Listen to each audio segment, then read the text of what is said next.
we are going to talk about comic book multiverses. Okay, so this week was pretty much a dry week for me. That's what she said. Even then, the guy on the corner selling newspapers or selling hot dogs and so on, we just think every Tuesday a giant comes. Nobody explains to him that he's the universal constant. Nobody knows that. Nobody needs to know. Just like this giant freaking purple guy comes every Tuesday. This is the dumbest shit I've ever seen. First of all, I am tired of these symbiotes. For this whole evolution and everything, you got 10 of them running around, one on a cat, one turning into a submarine, all kind of bullshit. I was like, what am I reading?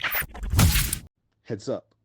This podcast features strong language, adult themes, and the occasional colorful metaphor. Listener discretion is advised.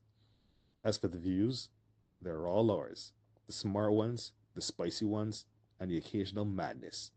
Skylarkin Media Inc. and its affiliates reserve the right to deny all involvement.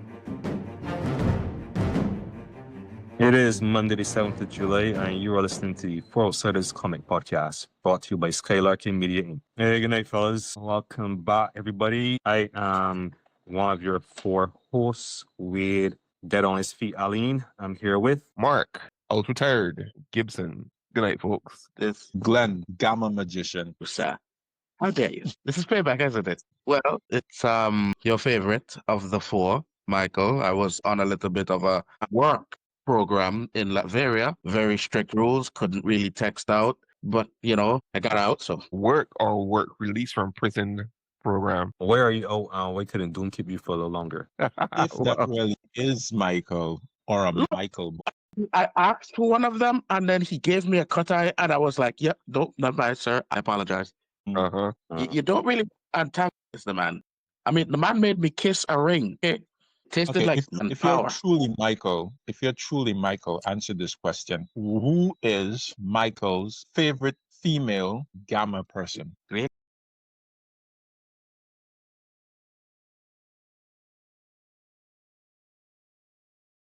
Where's that? All right, so let's get on to our show. We're gonna talk about comics, the comics we read this week.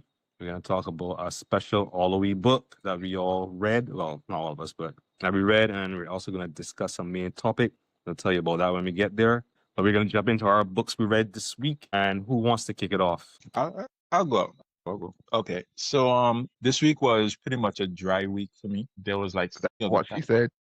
behave yourself more. Yeah. Yeah, I had a few titles, but they just weren't hitting, and I decided, let me just go with this particular one here. So my title this week is "What Became of the Crimson." Gosh, hang on. That happened to the Crimson Justice. Yeah, what happened to the Crimson Justice? I So thought nobody wants to know what happened to the Crimson Chin. the Crimson what? The Crimson Chin. So it's whatever happened to the Crimson Justice. There's like 2 issues out at the moment, written by Frank Thierry.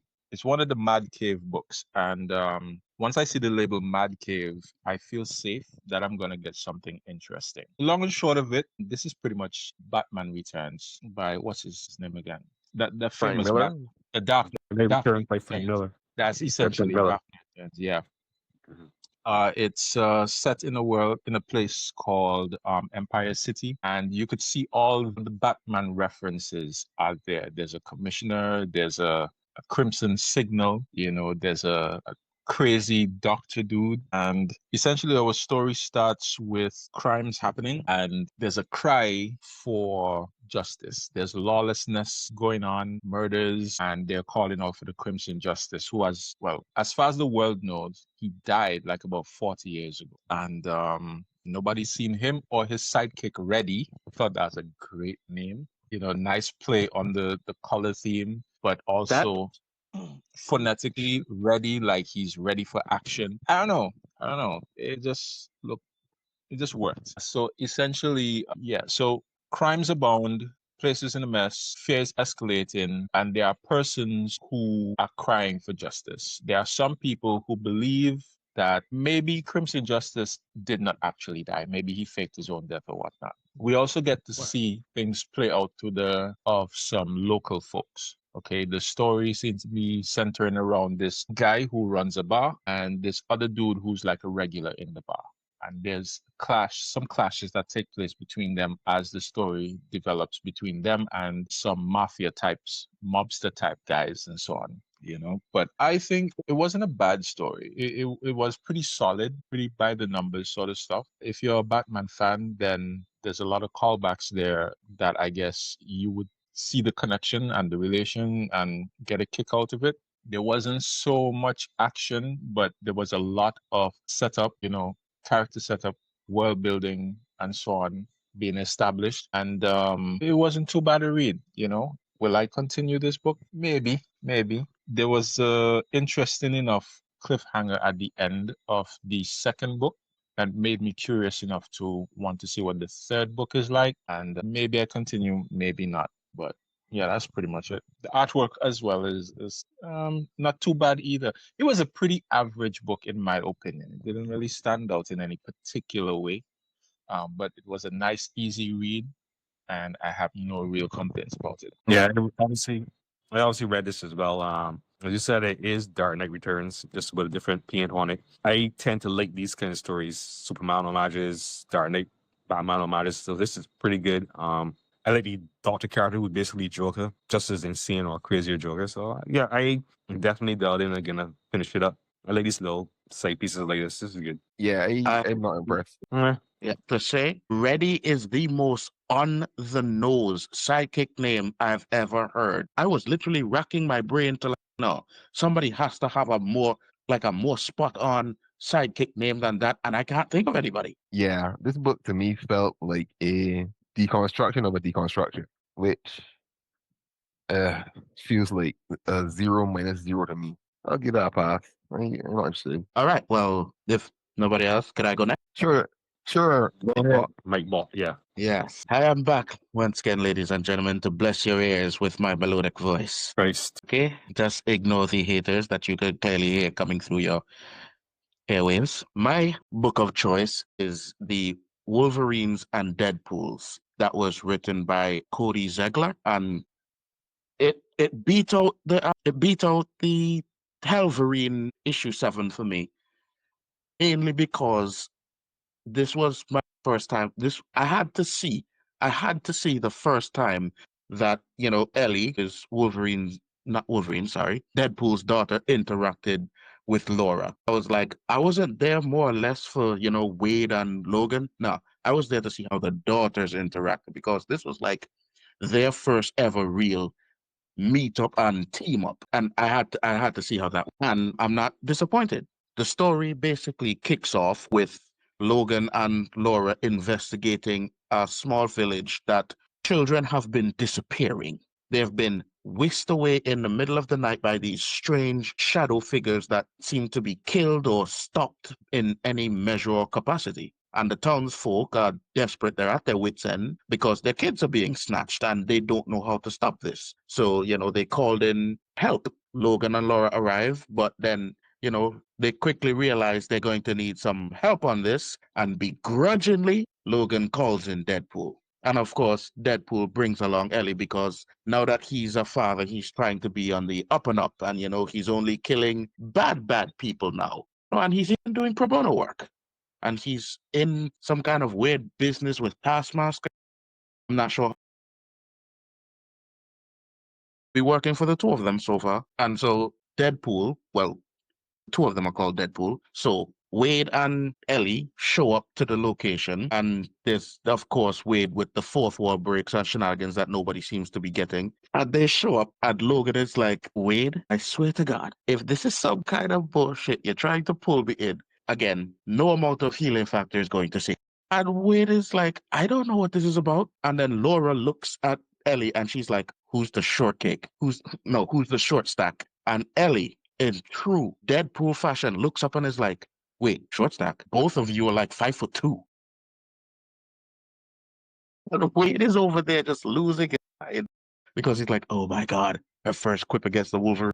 And I'm losing my because he's losing it. And I'm like, this is just too funny. So they begin their investigation. They're on the hunt. Wolverine and, well, Logan and Wade go off into the woods to try to track down whatever is stealing the kids. And they leave Ellie and Laura to basically investigate inside the town. And Laura is begrudgingly falling into this like big sister role, trying to teach Ellie, the ropes and stuff. And it is, I don't know, it's just tickling me in all kinds of nice ways. And then cue to them booking up on Lady Deathstrike, no, not Lady Deathstrike, Lady Bullseye. They book up on Lady Bullseye, and I'm like, why is she here? I'm like, I don't know, but this is getting juicy. And then at the ending, close to the ending now, Wade and Logan are trekking through the woods, and they book up on Agent X, who is this weird Deadpool variant from another universe who's supposed to be dead. So I'm even more intrigued now as to what's happening, who's the shadow people, why they're abducting kids, because apparently all the kids that they're taking are mutants. So that just made it all the more interesting for me, and I'm invested in this book, and I'm loving dialogue between all of them. Weirdly enough, the same thing that drew Michael to this book is what drew me. Well, I like Ellie as a character, particularly given her development. So I like that a lot, and I like the interaction between her and Laura. But you got two sets of two characters, and they're going by the same name. That I just get old quick. Two Wolverines, two Deadpools. At least you're not calling Ellie Kid Deadpool or Baby Deadpool or Girl Deadpool or some nonsense. I mean, technically, already taken.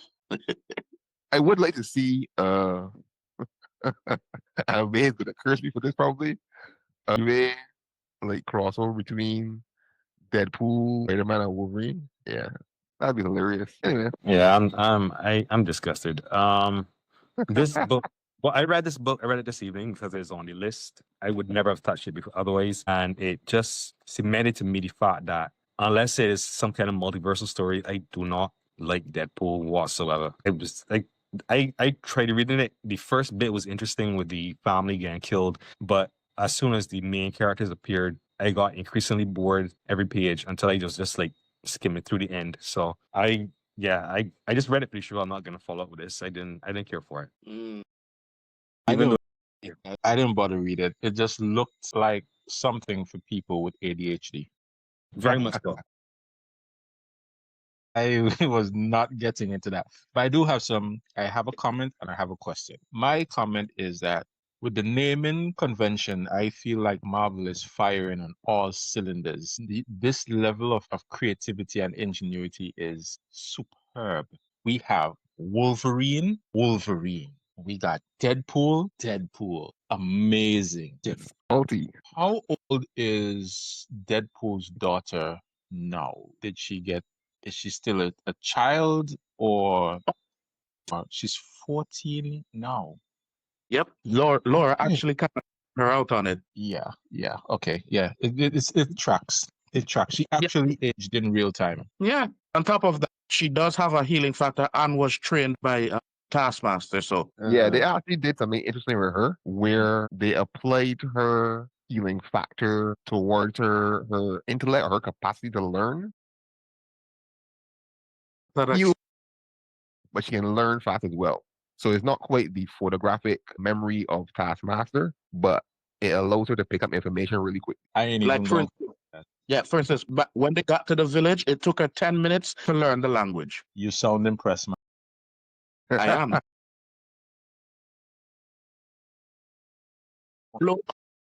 Bullseye. Okay. Gibson, I can't express how disappointed I am in you, but it's fine. All right.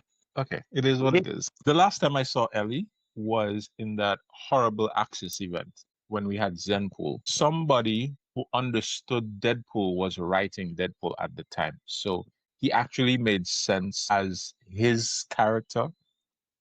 Jokes actually landed, and it made me want to read Deadpool. And since that writer left, I could not remember the name for the life of me. I can go back and check it later on. But since they left, they have not been able to find somebody who understands what jokes are. So Deadpool has just been a very irritating character since hard to really digest. That's fair. I can see that. Mm. No, Speaking of irritating characters, I'm going to talk Wade? about my pick. Oh, I thought we were going to discuss Wade. We're gonna what? No, he said speaking of irritating characters, so I'm like, why are we talking about Wade? Yeah, I guess it is really Mike Gibson. Ah, yeah, okay. It's not on Mike Bot. That's okay. That's a corny Mike joke as usual. Yeah, okay. It's you. All right. So my pick for this week is all new Venom #8. No, I'm not going to go into blow by blow. I'm just going to focus on the handful of things that made me want to talk about this issue on the show. One, if you have been, a fan of this podcast since the beginning, I have certain strong feelings about Mary Jane Watson. My butt character. In a nutshell, Peter Parker can do better, and No, over his publication history, has done better. It's the best And thing ever right now, he's actually in a pretty sweet spot because he and Black Cat are entangled again. So that's cool. Peter's a whore though, because he's still dating the other woman. The other woman, Shay, has insisted that I've seen women do that before. That's reverse psychology. He's mistakenly gone the direction and is gonna bite in his ass. But whatever. Spider-Man. When a woman tells you to do something, like you don't do it. But okay. Well, for our Excuse me, sir. Go ahead, Spider-Man and Black Cat forever. Yes, excellent. I think All right, my guy as well. I guess Wade is the only holdover Wade is to a dead age. He's still in the Felicia 1940s, yeah? Felicia is just like warmed over Catwoman, and I just don't care for the dynamic. But the hero went after a seedy, femme fatale type. It doesn't capture me. I guess I Really? preferred Peter when he was with other superheroes, like even Carol, and when he was with Bobby Mockingbird. I like that. But whatever. It's fine. So I you do can't agree that the Peter can do better. is saying He can do better than Black. how much things. How's what? How do you, as a Batman lover, be saying such things? Who Batman does always a pre after? Not the seedy, the kind of woman in leather. When Bruce was dating or starting to talk to or whatever with Diana or Wonder Woman, that was an interesting dynamic. It was Gotta- Know what's good for him. Also Likes true. anything Bruce that is knows. broken. Okay, sorry. Man, Let Mark finish his review. Go to Yeah. Mark. I don't know Oh, what shoot. I'm the one constantly getting sidetracked here. My review derailed. So, all new Venom #8. I feel like it's finally a book that is making use of two of Peter Parker's, leftovers. And I think that they are starting to really deserve each other. Mary Jane Watson and Venom. The other cool thing in this book, before we get into that Mary Jane stuff, is that you're actually getting some continuity from when Dr. Octopus had taken over Peter Parker's body and became the Superior Spider-Man, and it's using that narrative connective tissue in an interesting way, where it literally in the book Doc Ock basically says that he is no longer interested in who these superheroes are under their masks, because he did state that whenever he starts to try to remember who Spider-Man is beneath the mask, he has to do a whole mental cold reset. So I found that to be interesting. The other interesting thing is that Mary Jane Watson is actually being a different and interesting host of Venom in terms of her applications of the symbiote. And in this book as well, in this issue, Venom actually says that weirdly enough, Venom is kind of like AI, really good at replicating the things that its previous host has done, but isn't really an original thinker. And it kind of depends on the host to think originally. So in this book, it is the follow-up to a fight from the previous issue. Venom has to escape from this squad. I don't remember the name of the squad, but they're all green. And they have a government mandate to capture symbiotes. Car? Is that what the acronym is? I don't remember. If you do, let us know in the comments. But yeah, so Venom and Mary Jane do something interesting where she actually gets Venom to turn into a submarine to disappear and lose the pursuit, which I thought was pretty novel in terms of use of the symbiote and doing something different. So it's kind of cool to see Mary Jane Watson kind of applying her superhero by osmosis experience to do cool and interesting things with the Venom symbiote. So yeah, for those reasons, check out all new Venom #8. I can't. This is like the third week in a row that I've been disgusted with what you've been saying. Tell me something. You've been reading this book from the beginning? If I say yes, are you gonna be even more disgusted? Yeah, but I know that's the case. So fine, whatever. I like arguing, but it feels like he turned on retard mode to write this book or something. This is the dumbest shit I've ever seen. First of all, I am tired of these symbiotes. Fine when they were with Spider-Man, fine, but now this whole evolution and everything, you got 10 of them running around, one on a cat, one turning into a submarine, all kind of bullshit. I was like, what am I reading?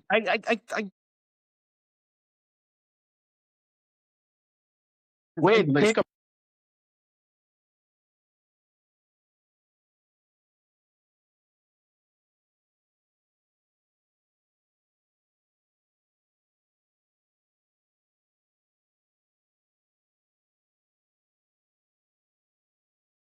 Listen, it's amazing that the guy who is writing Absolute Green Lantern is also writing all new Venom. It's and amazing. the Immortal Thor. Have you been reading Immortal Thor? This is like he has to have split personalities. He has to have a split personality. The same man cannot be writing these books. Look, wait a sec. Wait a sec. All the broom power go to Absolute Green Lantern, but the retarded parts Yeah. of man.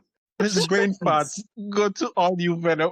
Jeez. Come on, man. Al Ewing is clearly a writer with range. I think he's just having fun with this. Clearly, Mhm. that's how I have to interpret it. I mean, yeah, from the time the man said in the interview, the stuff with Paul even make no sense, and he would kill Paul off if they allowed him, but editorial isn't allowing him. You done set upon this particular book. Wait, It's a whimsy. I get the impression he's just saying, "Let me see what I can get away with. Let me toss in anything I can come up with and just see what happens." And I guess that's what they're doing. You know, on one hand, right, I can't really blame him for taking that route with Venom. I'm sure he's as exhausted with Venom as Wade is exhausted. So he's just taking his foot to just do whatever he wants, just play around, because clearly Marvel does not give a damn either. So if nobody gives a crap, why should he? You know? I guess you take home a paycheck. I mean, it's like what else can you do with these characters? I mean, and Mary Jane as a superhero, and it's like all supporting characters. Remember, I miss the days when supporting characters filled a part of the story where to give us the soap opera and to build up the main character and expand their world. But now for some reason they think that all supporting characters have to be main characters. So all the supporting characters have superpowers.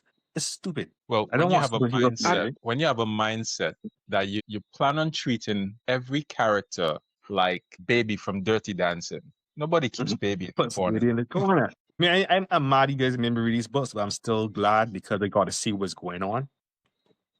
Trust Michael to take seriously some nonsense, Done before. Like, why are they acting like he can't do that now? because I was- Michael, it's because transforming into a shark is too easy. You can forget you can grow wings, turn into a helicopter. Anyway, Wade, what was Why your do I point? feel? Say that again. I feel like I just gave Marvel a terrible idea. You maybe did. Marvel doesn't listen to our show anyway. You don't know that. We're still here, so they can't. Wade, what was your book, Wade? Oh, it's damn. Ross. Okay. Yeah, my book this week was Captain America #1 or Legacy numbering number 772. Because Marvel books book every 10 issues to generate sales from a new #1. Piss poor. Yeah. So right, anybody would tell you that I'm a huge Cap fan. It's just something I find appealing about a character who always do the right thing. I actually even find him more appealing than Superman because he's a guy who was like the weakest of us. And now he's been given this great strength and he's even more committed to doing the right thing. Even in the face of great adversity, even if it's his own corrupt government, he's going to do the right thing. You always don't rate Superman. First is I'm not Batman. man. Captain I'm America. just I'm elevating Captain America as well. I haven't moved Superman from off his pedestal.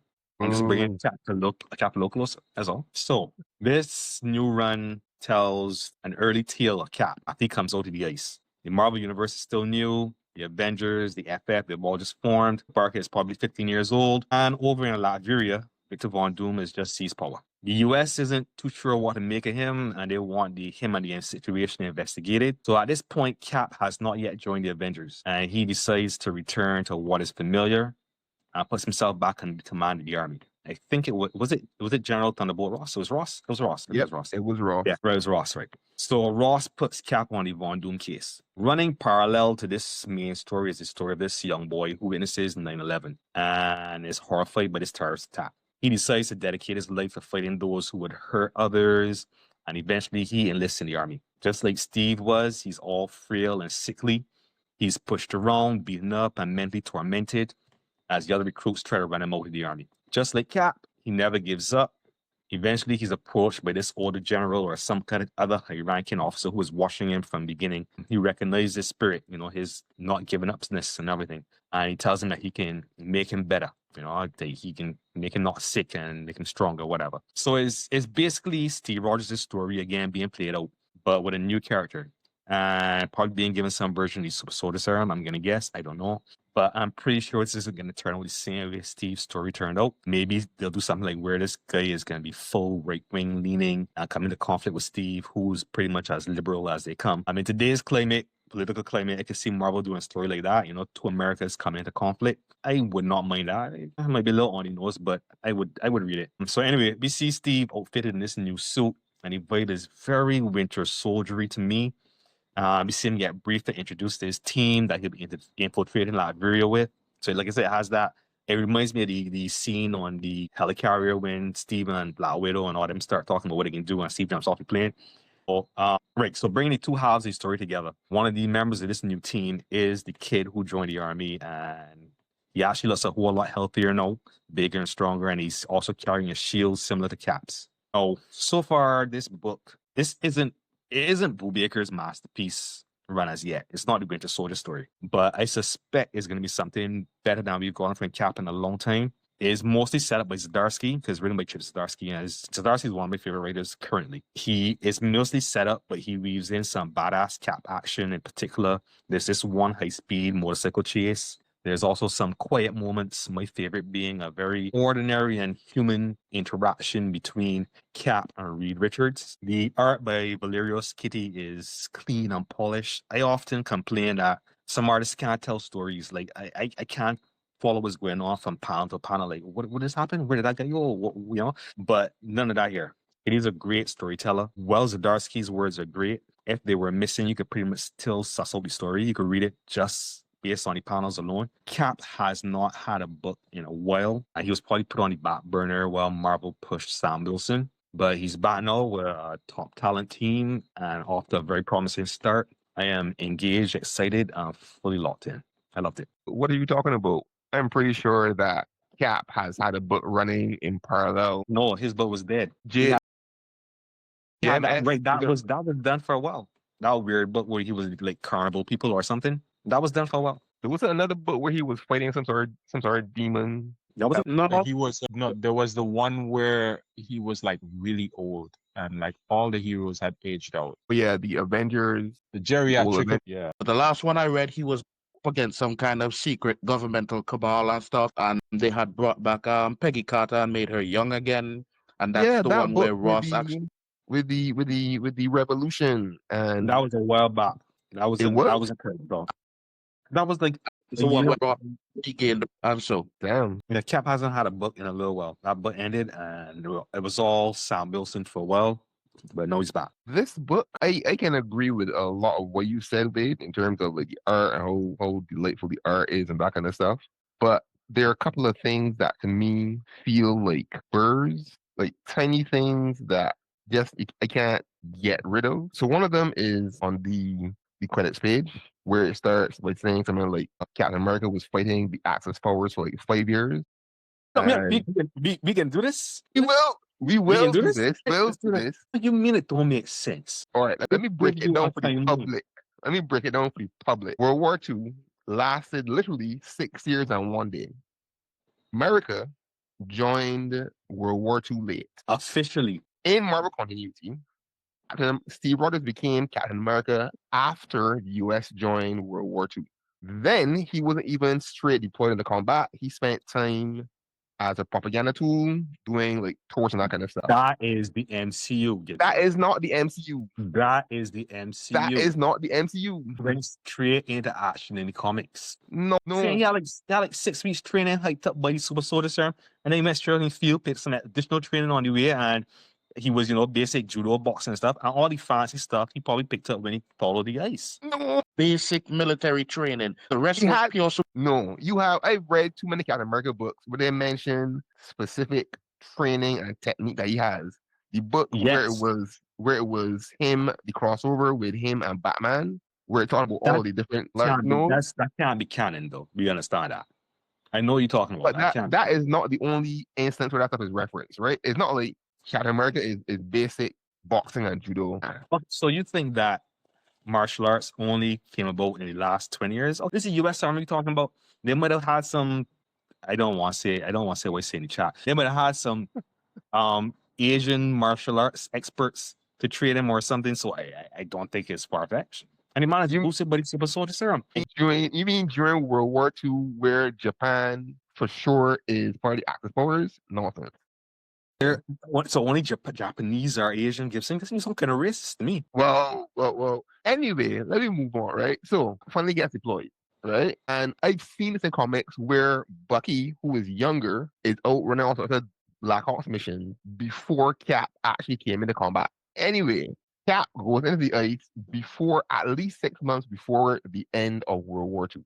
So, when you add that up, Cap could have only been active. Where you 3 get those years, figures 3, from? 4 years. Where you get these figures from? It's 6 months before the end of World War II. Where you get that from? From doing the research. I need to see black and white evidence. You know me. Yeah. I'm sure we've had this discussion more than once in the chat. The book says. The book says. In the 3 years, said wasn't that the war before America was officially in the war. That doesn't, they were still doing shit behind the scenes. Cap was out there running missions and defending the American shores against spies and saboteurs and all that. And then they got into war, and they said for 5 thrilling years he was fighting against the Axis forces. I don't know how to problem with that. That habit. If America war, Steve Rogers was not Captain America yet. Exactly. He was not. Steve Rogers Even if was America motivated. in the war earlier than people say it was, or earlier than officially recorded. If you guys want to argue with Marvel and the editors, because the page is right here that says he was in the war. He was fighting as Captain America for 5 years. So argue with somebody else. I'm going with what I see. Yep. I'm going with what it is right there. I'm going with logic and facts. It's right there. It's wrong. It is wrong. It's right there. Mm-hmm. It is wrong. Okay, so answer me this. Gotcha. Answer me this. You say that Peter Parker would have more experience than Cap. Does Peter Parker also have more experience than Iron Man or Ant-Man, the Fantastic Four, and those other guys too? But there may need compensation problem. But no, I'm trying to understand your sense of time. But Because Cap was active in the war for Cap came out the ice. I don't think it would have to be like 6 months after everybody else debuted. Something like that, right? Mhm. He would have still had a couple of years in the war. He still has more experience than Peter Parker. Peter Parker debuted after the Fantastic Four. you're telling me, right, that Captain America, I don't know why you keep singling out Cap like this. Cap could not have run every single mission in World War II. That's impossible. No, but remember when he came out in the Marvel universe, he was already a legend, living legend. So he must have been doing shit. People are not going That's to elevate him. A lot. What about those soldiers that American- said, all the soldiers that said, oh, he saved my unit in the big one. He saved my grandfather. He saved this buddy. He saved that buddy. All that's propaganda? Is all that? No, nobody's denying that all those things. He did do those things. He was in the war. He was just only in the war for about 2 or 3 years. Even if it was only 2 And years, let's face even if it's level level of that's his still enough time to pull up more That's experience. Listen, I have a question. But- The stuff that was going on with the Defenders, that was during the same World War as well. Defenders or invaders. Invaders. They Yep. if I remember Issues. correctly, the Invaders had like a whole run when they A were whole going run. around. At least 100 issues. Cap was already kicking ass. I'm telling you that all of these things attributed to Captain America chronologically don't fit. Yeah, whatever. They don't. Hold on. We're actually arguing chronology. That time crazy. I am in a- crazy. Peter Parker was 16 or 17 years old for about 20 years. What are you talking about? With the You same can't- sliding timeline that we're using here. You have to attribute to Cap. You can use a sliding time scale to break off. Like unless you can tell me that in the Marvel universe, World War II lasted longer than 6 years, then fine. Maybe it did, but clearly says, and I made sure to rub it in your face, that Cap was in action for 5 thrilling years. And I'm telling you that is wrong. And once again, Marvel. Take it over, Mark. Mark, you can't be saying that we're wrong because time is illogical in Marvel Comics. There is nothing that they've shown to demonstrate that time makes any form of sense or flows in any regular pattern that makes sense and or is a one-to-one relation with our real time. And in this fantasy world, their World War II gone on long enough for Cap to have 5 years of experience. 5 years. 5 Here, years. faithful accept your reasoned discourse. When Captain America throws his mighty shield, those who chose to oppose his shield must yield. Keep telling you, man, Cap is the man. I love Pete, but Steve is the man. Can we move on, please? Yes, no, that we settled that debate. Settled or let go. I want when you put this chat up on YouTube, right? This podcast on YouTube. I want the thumbnail to be that page of Captain America, the intro page saying that he was in that for 5 years. That would make me happy. Yeah, that's what I want. Yeah, make it so. Okay, well, you don't want to set fast. That's your struggle, right? Okay, but yeah. So moving on, we are gonna talk about our all-a-wee book this week, which was Char Against Humanity, written by Mark D. Gibson, illustrated by I am totally drawing a blank. It was a young lady, I believe, Natalie somebody. Natalie Jackson. There we go, Natalie Jackson. Yeah. So Gibson, as you are the huge gigantic brain behind this endeavor, tell us all about it. All right. So Char Against Humanity started as a lockdown project during COVID. That is a big part of how this thing came into being. If you remember COVID, early days of COVID, this is like March 2020. Barbados, we had just entered lockdown. Nobody knew what was happening, what was next, had any sort of plan. So I just wanted to be, productive instead of anxiety ridden. So I had reached out to some other creators I knew to tell what was supposed to be a very different type of story, something that was more comedy oriented, but at the same time was my first real opportunity to tell a sci-fi story. I'm a big sci-fi fan, and it drew from a couple of different influences. At the time, it was a bit more active in another WhatsApp group, and one of the people in there who was one of the contributors to the Char book, her persona in chat was a very sardonic, sarcastic, misanthropic type of persona, and that was like, yeah, cool. What if it was a character like this? What if it was a character that was, an artificial intelligence? And the story just kind of spun out from there. Natalie, who was the artist for this and co-creator, her role kind of expanded out because originally she was not supposed to be the illustrator, but she ended up coming through clutch and being really committed. At one point, she ended up doing some research, purely voluntary, in some of the banker parts of the internet to get a better understanding of the Char character. And I'm really happy with working with Natalie and what she brought to the table in terms of the art. And she ended up doing the colors as well. So yeah. Yeah, so I read it. I have mixed feelings about it. Well, let me start with the art. The art was pretty strong. One of the more strong efforts I've seen from Ollie. The artists, the figures, colors, the lines, they were strong, but I found like what I was talking about Captain America's storytelling was a little choppy for me. At some points I could not follow what was going on. I was a little lost. The story read Bridgeland, in my opinion, is superior. I did like the fact that, but if I'm funny, is that we talk a lot in a chat about my appreciation for AI and the potential for AI robots. So to see you have actually done a story 2 or 3 years ago about this particular thing, I found was interesting. I appreciate the effort. It's not my favorite from you or Ollie, but I could see the work that you put into it, and yeah, it was cool. All right, cool, thanks. The other thing too about that time, this is what 2020. ChatGPT was pretty much coming onto the scene. I think. I think it was like in November the year before, 2029. So the initial interest and anxiety around this at the time, this new thing, this new development really came into play as well. Fears about AI going lead to the apocalypse and all kind of stuff.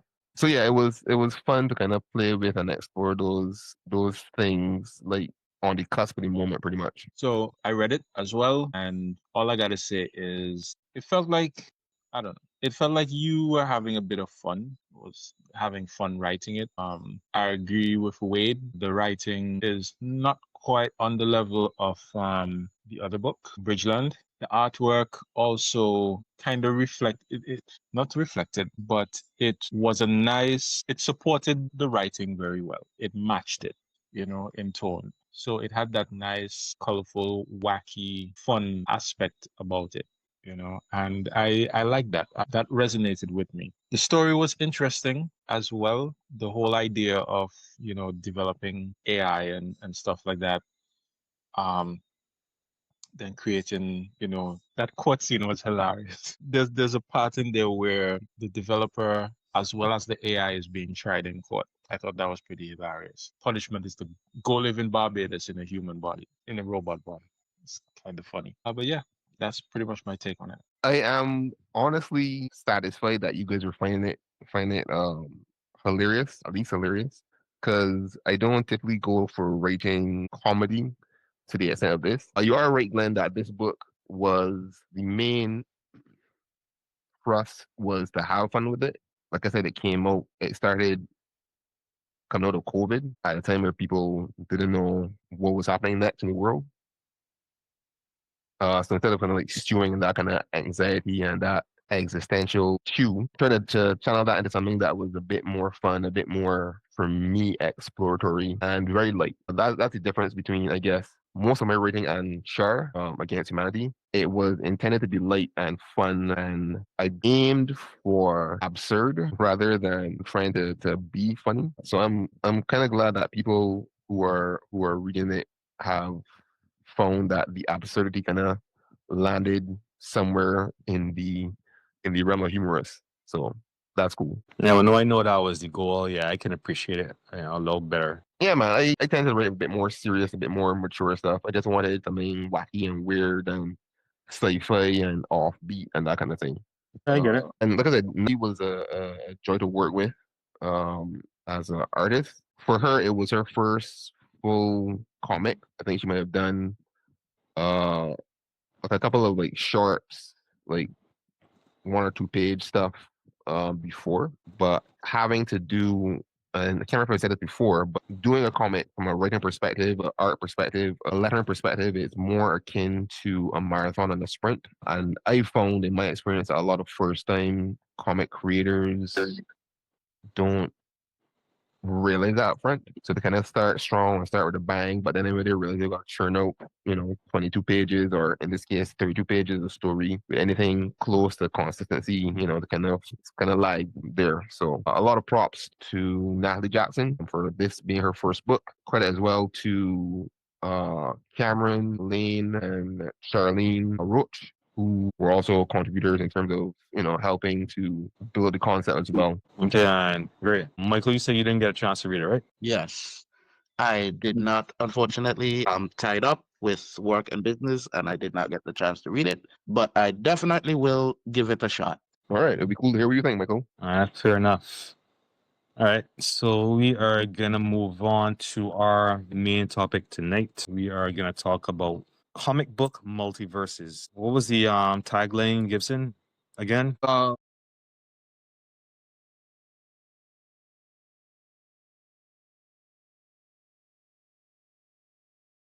Multiverse. There's a universe out there where you didn't forget this. Or It's multiverses, greatness or multiverses, genius or rubbish. So let's go to that universe where we didn't forget that. And we start about this. Comics have multiverses. The theory is in real life that, well, scientists suspect that we may have them here too, where there's another timeline slightly off kilter from ours, where you may have taken a left turn instead of a right, and your life is ended up slightly different, and on and on and on and on into infinity. It's a nice concept. We could think we didn't make certain mistakes. I think about it a lot. But anyway, in terms of comic books, we get a lot of different types of stories. We get it's like a creative playground for creators. You have limitless freedom. Like, you want to say Batman was a pirate, you can have a universe where that happened. Superman raised by Darkseid, you have that. Spider-Man is broke, depressed. We have that already. But you get where I'm coming from. So I land firmly on the side of give me a million multiverse stories. Give me a million what ifs, a million Elseworlds. I love them. You get stuff. You can fix continuity stuff in a different setting. You can, legacy friendly stuff. You can you can write stories with the Silver Age Batman, and you can do all kinds of things. And you get all kind of crazy stories, crossovers with different universes. I have no problem with them. I don't even see why anybody would argue against them. But that's just my take on it. You can even have a multiverse story featuring Deadpool that Wade would read. Jeez. Well, jeez. Okay, yes. We live in that universe because that has happened. Yes. And not There- just Have a Read and even, enjoy. with a successful, stable Spider-Man that's married to MJ. Wait, we have that. We have that. But you know what? Any Deadpool book came out this week. I actually read it first on my pull list. It was the first one. First one I read. No, what more proof do we need that the multiverse exists? Wow. The Wait. darkest timeline. I see what you're getting at. Your multiverse self read it first. And this one as well. Yeah. In this universe, and probably another one. I don't know which other ones. Yeah. Maybe all of them. Maybe in some parallel universe, I am Deadpool. I mean, we got the same first name, right? So You said it. All right. For me, so we did a real solid introduction into multiverses. I think for me, DC does multiverses more to my liking, I guess. But DC is also kind of like a case study in when, multiverses go like Crisis on Infinite Earths came about because they were trying to make their narrative, their sprawling narrative, a bit more coherent. So they were trimming some of the fat and world and that kind of stuff. personally, I think that is a reader problem that you with a little work you could overcome. I did not like trimming everything to put a single turn for people that don't have the passion to get into. I didn't care for it. Yeah. I can agree. Marvel handles multiverses a little differently, closer to an event, something that's major or minor, spins off a whole new world. That's closer to what scientists actually see multiverses as right now. I don't remember, but that's where the whole what if thing from Marvel comes about. So with DC, there's a bit more object permanence to their multiverses historically, whereas for Marvel, their approach to multiverses are more exploratory, more like, what if Donald Duck was Wolverine or some weirdness like that. But to answer the question, from my perspective, I think that it isn't a straight answer. The idea of multiverses is, for me, a genius idea. I like the narrative flexibility that it provides. I like being able to explore different characters, and DC tends to do a job with these explorations more in depth. So like Superman Red Sun, what if Superman ship landed in communist Russia, as an example. But it always comes down, as often the case with comics, to the execution, where the execution of a genius idea like multiverses ends up being a rubbish execution. Kind of sloppy, not always intelligent.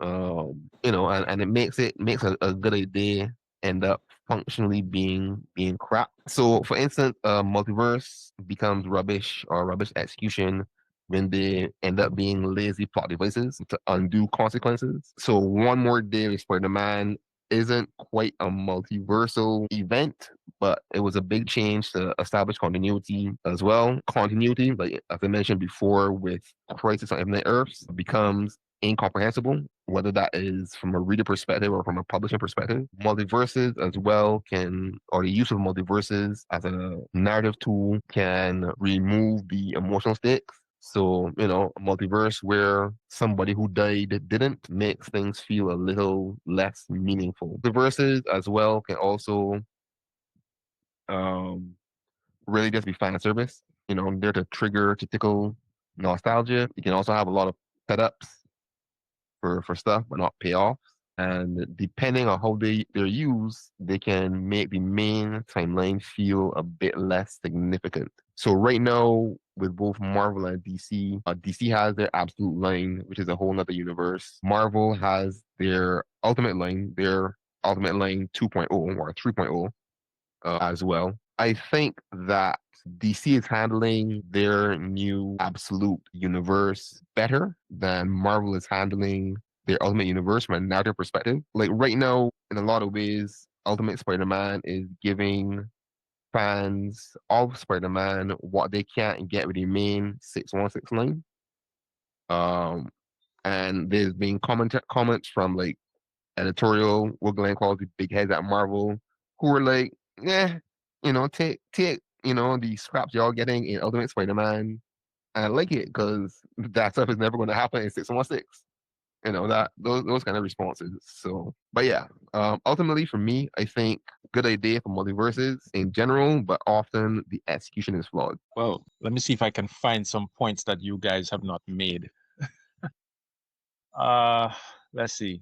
Multiverses, genius or rubbish. There are persons who claim that multiverses, the whole idea of a multiverse is a bad device and that it makes it so that nothing ever matters. I don't subscribe to that idea because the continuity is being maintained, and it allows, like you guys said, it allows for narrative flexibility. That's a very good line there, Mark. It allows for that narrative flexibility where I think the multiverse is a playground for the imagination.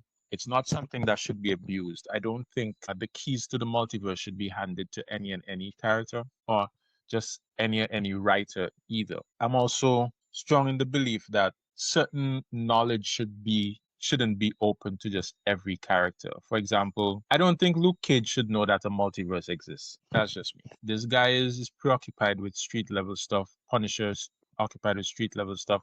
The high concept things should not be acknowledged or recognized or made aware of by certain characters. So that's my one hiccup. If you're somebody like Silver Surfer and so on, then yes, it's within your purview that you should know that there's a multiverse out there. Doctor Strange, yes, fine, you deal with interdimensional stuff. I get that. So there's that, but I don't think it's laziness as well. It can be used in a very lazy way, but I think when it's used sparingly, it's the best thing.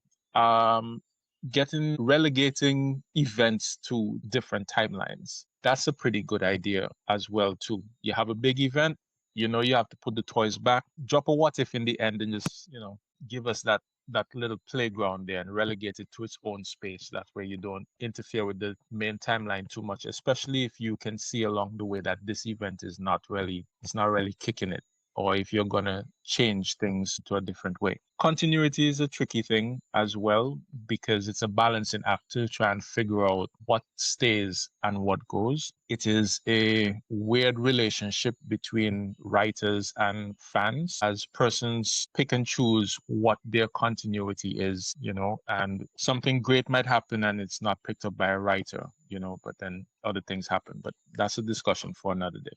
So yeah, all in all, I think multiverse, the idea of a multiverse is a great one. I think it's genius. Gives you that leeway to be as creative as possible. Comic books excel when their writers are at their most creative, at their most imaginative. You get really fun stories out of that. You get really interesting stories out of that. As Wade said, he could read multiversal stories all day long. I'm right alongside with him. I could read those all day long. I love what if stories. One of my early books that I got into comics was a what if as well. They explore ideas that the big heads may be too afraid to explore as well, and they can be testing grounds for other things as well. So yeah, I think I land squarely in the slot of multiverses being genius, but it can be rubbish if you have the wrong person handling your multiverse. Is something interesting I want to pick up on real quick, Glenn, about, the handling of multiverses. You mentioned that certain characters should not have an awareness that there's a multiverse. And that got No, me they should. thinking to just before the DC All In initiative, where DC was going the line of not simply a multiverse, but an omniverse, where everything that happened across the entire DC publishing history happened. And I was like, nah, that's nonsense. Because what that meant is that the man on the street was aware of a multiverse. They were aware that the existence as they knew it has ended several times. They were aware that there are literally doppelgangers of them out there who might be good, who might be evil, who might be some weird thing. And I'm like, when I read that, my mind kind of rebelled a bit because it kind of put me in the perspective of one of those like man on the street characters. I don't know how it could cope knowing that a multiverse is real, right? And seeing how people act now, like, are the aliens? Is AI coming to take my job? Society would implode. That threw you off, right? What threw me off is the whole idea of an omniverse. To me, that is redundant. That's a very stupid idea. You either Yeah, have a multiverse or you don't. What the heck is an omniverse? yeah. Don't Omni- forget. And Don't all forget. Well, Hyper. would Omniverse be competitors too? Like, would everybody in DC be aware that they have like counterparts in Marvel? I think Mark is conflating two things. I don't think the fact that the omniverse existed had anything to do with the general pop knowing about it. I don't think it did. Yeah, it did because what was the last crisis? It was the fight where what was it? It was the crisis before DC All In that kind of led. The Source Stuff- Wall. the stuff Yeah, The stuff with Perpetua, and it kind of led into the dark side's awareness, which led to the All In event or whatever. But there was a page where people on the street, not superheroes, not supervillains, people on the street were stating that they were aware that a multiverse existed. And that the existence has ended at that. There'd been crisis. Like this was people on the street talking about this stuff, not superheroes. I was like, no, like, nah. Like the but- only people who should be aware of an omniverse is us, the reader, because for us an omniverse actually exists, where there's various pockets of multiverses that exist that have no connection with each other but exist within the general state of comic books. That's it. the omniverse thing too was weird or stood out to me because they were saying that the Batman in like the Earth Prime, he was pretty much a sum of all of the publication history of Batman. Everything that has happened in the publication history of Batman, it was him. So it wasn't like they were saying, oh, there was a Batman of Earth 1 and then Earth 2 and then Earth 3. Now, Remember we talked about that though?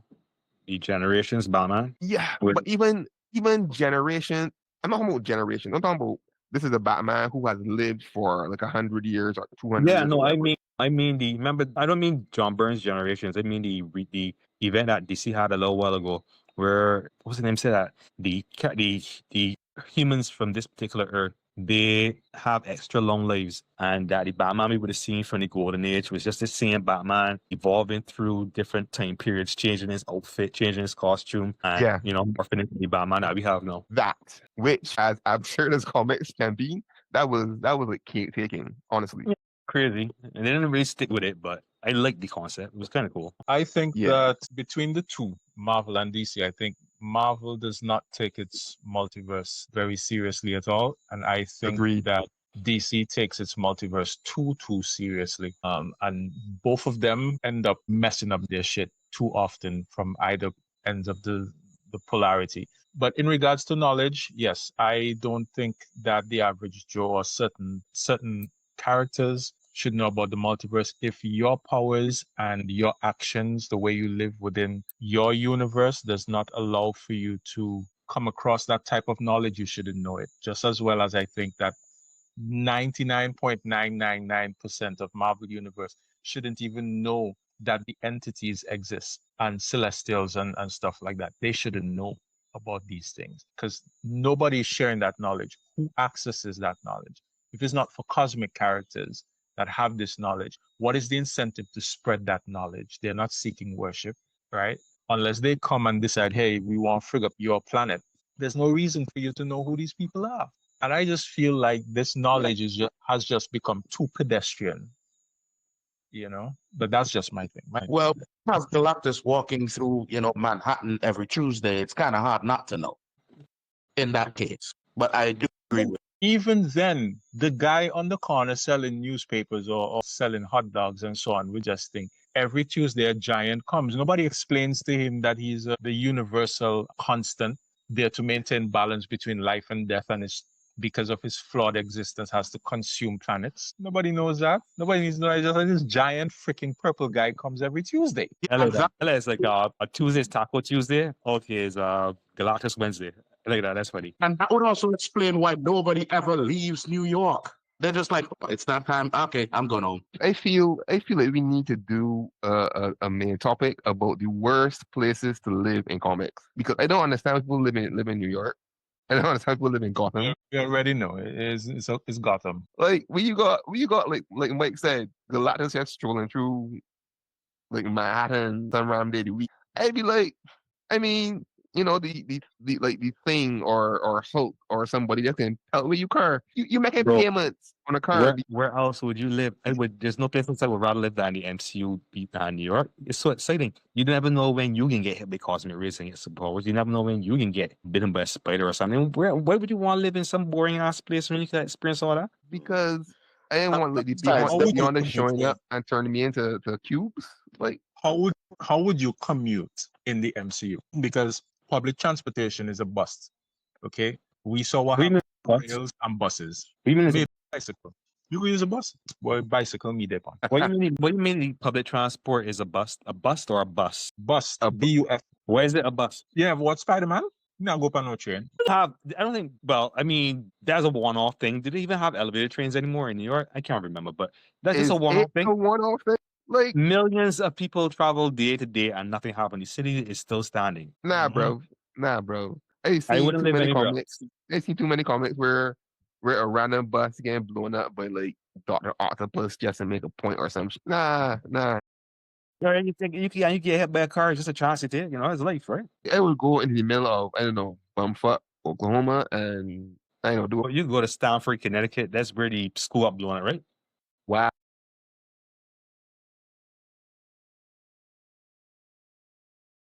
What I've ever seen in comics is a bicycle. Nobody really hits a bicycle. So just get a bike. I believe that the government of the United States is subsidizing living in New York because given the amount of damage that New York takes and how it's such a high risk area, I don't understand how people pay insurance. Yeah, that makes sense. Its rates gotta be sky high.